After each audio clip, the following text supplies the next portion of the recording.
I analysed the study habits of over 50 top performing students who ranked in the top 1% of ATAR results across Australia. And here's what they didn't do. They didn't study for 12 hours daily, they didn't do every past paper, and they didn't give up their social life. Instead, they focused on 6 key pillars that transform their results. And today, I'm going to break down exactly how they achieved these scores, so you can too. Hi, I'm James, and after achieving an ATAR of 99 plus, most students thought it meant I had to sacrifice everything else in my life. I get it, I used to think that too. When I looked into the study habits of top performers, I expected to see 12-hour study days and 0 social life. What I found instead was incredibly interesting. These students averaged 6 to 7 hours of focused study time daily. Not 12, not 10, just 6 to 7 quality hours. One student maintained 3 swimming sessions weekly while scoring 99.9. Another kept their part-time job and scored 99.85. And that's because they understood something crucial. It's not about studying longer. It's about studying smarter. Look at the data.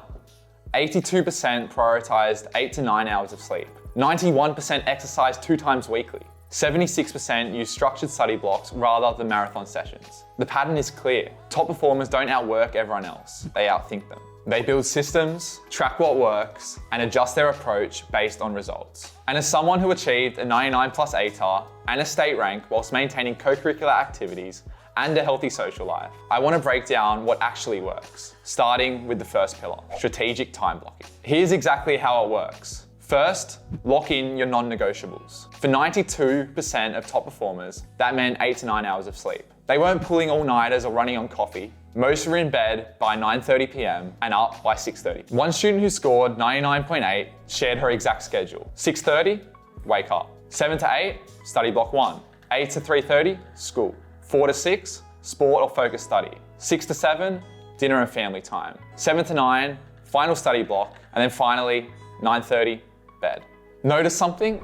The study blocks are never longer than 2 hours. And that's not random. Research shows our brain's ability to maintain focus drops significantly after 90 to 120 minutes. The key is what happens in these blocks. You're not just reading notes, you're actively engaging with the material. And this brings us to our second pillar, the subject matrix. This is where most students go wrong. They use the same study approach for every subject. But top performers know different subjects need different strategies. Let's break this down by subject. For mathematics, 70% of practice should be past paper questions. Then 20% should be reviewing mistakes and creating error logs. Finally, our last 10% should be learning new concepts. For English, create quote banks organized by themes. Write practice essays under time conditions. And most importantly, get teacher feedback on each essay at least once a week.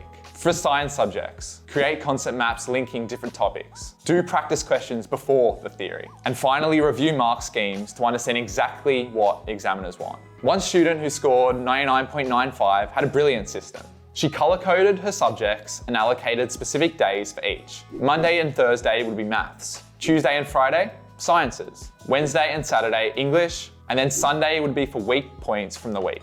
Now for our third pillar, the exam preparation system. This is where the Bible method comes in. Multiple 99 plus ATAR scorers mention this specific technique. Here's how it works. Number 1, create a master document for each subject. 2, divide by syllabus points. And 3, make sure to include past test questions relevant to each point, common mistakes and solutions, key formulas or quotes, and of course sample responses that scored full marks. But here's the crucial part. Don't create this last minute. You build it throughout the year. One student who scored 99.9 started his Bible in term 1. And by the time trials came around, he had a comprehensive study guide that had evolved with his understanding. The timing of past tests is also critical. Here's an optimal schedule according to top performers. In year 12, for terms 1 and 2, you want to focus on topic-specific questions. You need to build your Bible and of course identify weak points. By term 3, it's time to start full past tests. Make sure to time yourself strictly and always review mark schemes thoroughly.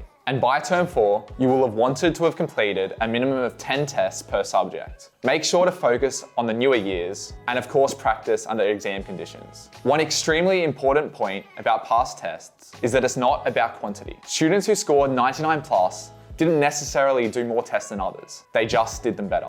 They mark their work strictly. They review every mistake. They rewrite correct solutions. They create error patterns, and finally they focus on improving weaker areas. Moving on to our fourth pillar, the weekly reset protocol. Every single student who scored an ATAR above 99.5 had some form of weekly review system. Here's an example of a protocol they followed. On Sunday evenings for 30 minutes, they'd review the next week's syllabus points, they'd check assessment schedules, they'd plan study blocks around deadlines, and they'd update their Bible with new material. But here's what made the real difference. They used a syllabus checkpoint system. Take out your syllabus right now. Look at each dot point. Can you explain it, teach it, apply it? If not, that's your focus for the week. One student who scored 99.95 shared her tracking method. In terms of colors, red would be for ones she wouldn't understand. Yellow, ones that she'd understand but can't explain. And then green for ones that she understood and could teach others. And she wouldn't move on until everything was green. Simple, but effective. Now for pillar 5, the teacher leverage strategy. This is possibly the most underutilized resource. Your teachers want you to succeed. They've seen hundreds of students go through the HSC, so they know how it works. A system that consistently delivered results was regular question submission to teachers. This system involved students writing practice responses each week and then handing them in for feedback. This created a continuous improvement loop where they could implement changes immediately in their next submission. When meeting teachers, they came prepared. They'd show their working out and ask specific questions about mark allocation. Most importantly, they'd request example responses that demonstrated the difference between a 90% answer and a 100% answer. This removes the guesswork from exam preparation. They knew exactly what markers were looking for because they'd built this understanding through consistent feedback. One student who scored 99.85 had a brilliant approach. She created a Google Doc for each subject. Every time a teacher mentioned an exam tip or strategy, it went straight in the doc. And by HSC time, she had a goldmine of examiner insights. Finally, pillar 6, the mental performance framework. Peak performance throughout the year requires more than just study techniques. Top performers maintain a consistent exercise routine, at least 3 sessions minimum per week. And they combine cardio and strength training, always scheduling workouts before study sessions rather than after. Their social life followed a clear structure. They locked in specific times to see friends, and they kept study groups small, never more than 3 people. Taking 1 full day off each week helped them reset and recharge. For daily stress management, they started study sessions with a short meditation. Regular 5-minute breaks every 25 minutes kept their minds fresh. Weekly progress tracking helped them stay focused without becoming overwhelmed.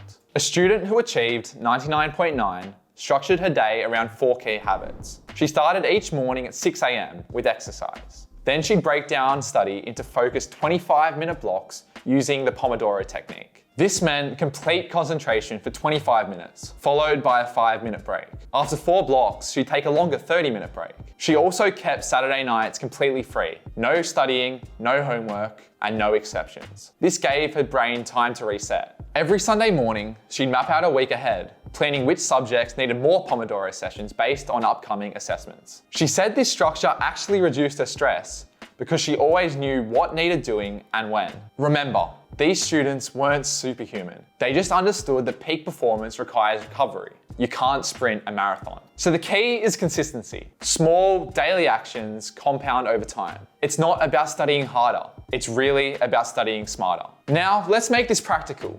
You can start implementing these strategies tomorrow. Take out a blank piece of paper. This becomes your blueprint. Start by mapping out your non-negotiables. So times you're at school, how long it takes to get there, and your existing commitments such as sports and family dinner, and finally your sleep schedule. Make sure to lock in those 8 to 9 hours, because these create the framework for everything else. Now, look at when you study best. Most top performers found this rhythm worked. They'd spend 1 hour studying in the morning. They'd then spend 2 to 3 hours after school. And finally, they'd have focused weekend sessions. Match your subjects to your energy levels. Complex subjects like Maths Extension 2 might work better when you're fresh. Creative subjects like English often flow better in the afternoon. Keep track of each subject using a simple system. Note how many hours you're spending weekly. Note which subjects need priority, and note where you are in the syllabus. Your next 24 hours should look like this. Tonight, set up your schedule and download your syllabi. Tomorrow, start your first focused study block and reach out to one teacher. And then this week, lock in your sleep routine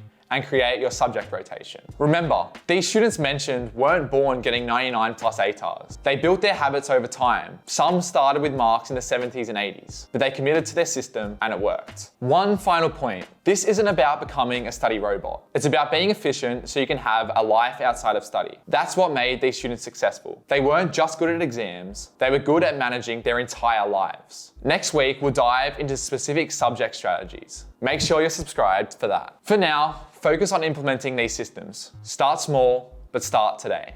Before you go, let me show you something that would have saved me hundreds of hours in Year 12. This is Excel HSC Copilot, an AI-powered study solution. It does a few things, including allowing you to substitute your messy study notes for structured concept maps organized by syllabus points. And it uses AI to mark your practice tests and identify exactly where you're losing marks. Just click the link in the description to give it a go.